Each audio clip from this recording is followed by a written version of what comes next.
प्रयागराज में संगम तट से उत्तर दिशा की ओर दारागंज के उत्तरी कोने पर गंगा के किनारे अति प्राचीन नागराज वासुकी मंदिर स्थित है। इस मंदिर में नागों के राजा वासुकी नाग विराजमान हैं। भगवान शिव इन्हें अपने गले में माला की तरह धारण करते हैं। इस मंदिर की महिमा का बखान सिर्फ इस बात से लगाया जा सकता है कि प्रयागराज आने वाले हर श्रद्धालु और तीर्थयात्री की यात्रा तब तक पूरी नहीं होती जब तक वह नाग वासुकी का दर्शन ना कर ले।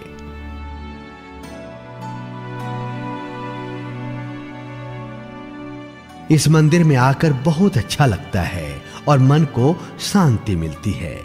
यह मंदिर नागराज वासुकी को समर्पित है। नाग वासुकी की प्रतिमा पत्थर की बनी हुई है और बहुत ही प्राचीन है। आप इस प्रतिमा के दर्शन करके धन्य हो जाएंगे। इनकी गणना प्रयाग के प्रमुख देव में की जाती है। ये 8000 वर्ष लगभग पुराना मंदिर है। जब समुद्र मंथन होने लगा तो पहाड़ जो है नीचे जाने लग गया। विष्णु भगवान ने कछुए का रूप धारण करके पर्वत के नीचे विराजमान हो गए तो पहाड़ फिर ऊपर आ गया। समुद्र मंथन होने लग गया। समुद्र मंथन में जो है एक अमृत कलश निकला, 14 रथ निकले। समुद्र मंथन के पश्चात इनके शरीर में अग्नि ज्वाला पैदा हो गई। इन्होंने विष्णु भगवान से कहा कि कोई ऐसा स्थान बताइए जहाँ कुछ दिन में रह करके लोगों की भी सेवा कर सकूं। तो विष्णु भगवान ने कहा जाइए आप प्रयागराज में सरस्वती माता का पान करिए और गंगा जी में निवास करिए। तो जब इन्होंने सरस्वती माता का पान किया तो पताल लोक चली गए और आकर के गंगा जी में विराजमान हो गए। पहले गंगा जी जो है इस मंदिर से पूरब की ओर जा रही थी। पुराणों के अनुसार देवी गंगा स्वर्ग से गिरी तो वो पृथ्वी लोक से पताल लोक में चली गई। वहां उनकी धारा नागराज वासुकी के फन पर गिरी। इसी से इस स्थान पर भोगवती तीर्थ का निर्माण हुआ। इसके बाद नागराज वासुकी और शेष भगवान पाताल लोक से चलकर वेणी माधव का दर्शन करने प्रयाग गए। कहा जाता है कि जब वे प्रयाग गए तो भोगवती तीर्थ भी प्रयाग आ गया। यही वजह है कि इस स्थान को नागराज वासुकी के साथ भोगवती तीर्थ का वास भी माना जाता है। मान्यता है कि परमपिता ब्रह्मा के मानस पुत्रों ने नाग वासुकी को मूर्ति के रूप में यहाँ स्थापित किया था।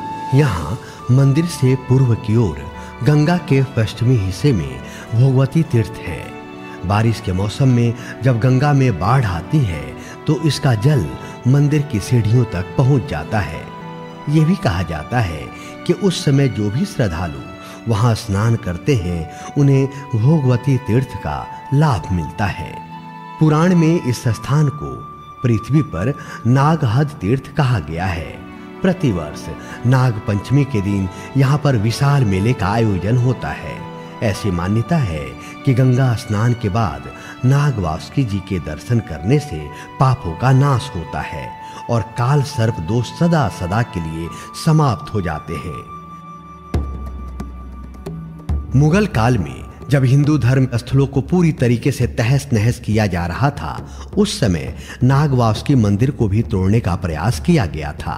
लेकिन जब इसमें मुगल सैनिक सफल नहीं हुए और इसकी ख्याति मुगल शासक औरंगजेब तक पहुंची तो वो खुद प्रयाग आया और उसने नाग वासुकी मंदिर को तोड़ने के लिए चढ़ाई कर दी।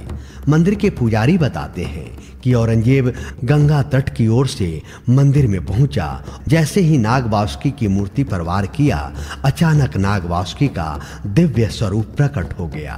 उनके विकराल और भयंकर स्वरूप को देखकर औरंगजेब कांपने लगा और डर कर बेहोश हो गया। औरंगजेब ने जो है 3 भाला वासुकी जी के हृदय में मारा था जो कि उनके मूर्ति में स्थान बना हुआ है। गंगा तट पर स्थित प्राचीन नाग वासुकी मंदिर सदियों से आस्था का केंद्र रहा है।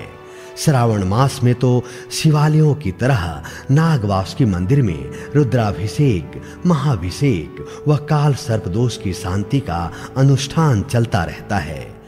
कुंभ, अर्ध कुंभ, माघ मेले और नाग पंचमी के दिन लाखों तीर्थयात्री इस मंदिर में दर्शन पूजन करने आते हैं।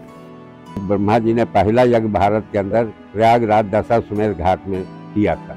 उसमें सब देवता एकत्रित हुए, वहाँ एक शंकर जी की स्थापना की है। जब यज्ञ समाप्त हुआ तो सब देवता अपने अपने स्थान को वापस जाने लगे, तो नागवासुकी जी भी जो है गंगा जी में आने लग गए वापस। तो विष्णु भगवान ने कहा कि बहुत दिन से पड़े हैं, इनकी महिमा कोई नहीं जानता है, नागराज करके लोग दर्शन करते हैं, तो इनको आप यहीं अपने मानस पुत्रों द्वारा स्थापित कर दीजिए प्रयागराज में।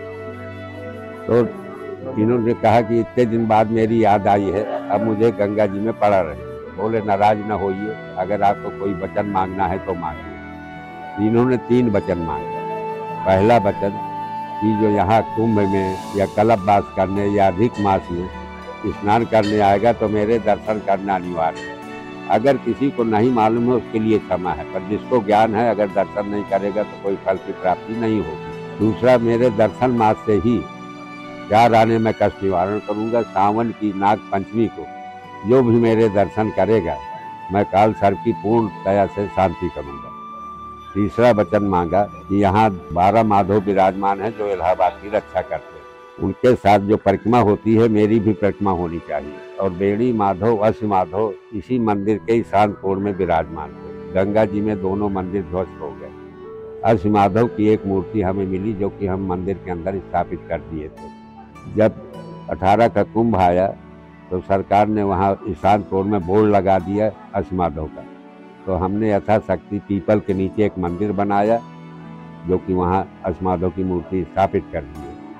और इन्होंने कहा कि बेड़ी माधव के महंत वो भी एक बार मेरी परिक्रमा अकेले करने आएंगे, अगर नहीं आएंगे तो मैं उनका परिवार सहित नष्ट कर दूंगा। इस समय कोई मैडम है, वो आती हैं तो बेड़ी माधव की खड़ाऊ लेके यहाँ परिक्रमा करने बराबर हर साल आती है माघ के महीने में। ये इनका खास उल्लेख आपको मिलेगा।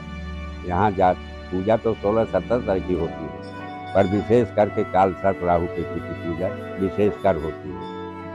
और बुधवार शनिवार को पूजा होती है। 5 तिथियाँ हैं, अमावस्या, पूर्णमासी, एकादशी, प्रदोष, पंचमी।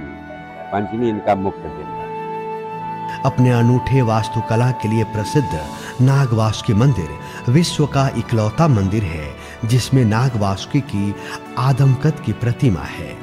देश में काल सर्प दोष निवारण की विशेष पूजा त्र्यंबकम, उज्जैन, हरिद्वार और वाराणसी में भी होती है, लेकिन वहां नागवासुकी मंदिर नहीं है। इसीलिए दोष निवारण के लिए प्रयागराज की विशेष ख्याति है। पौराणिक मान्यता के मुताबिक प्रयागराज के नागवासुकी मंदिर से कंकड़ ले जाकर घर के चारों तरफ रखने वालों पर कभी सांपों और नागों की काली छाया नहीं पड़ती।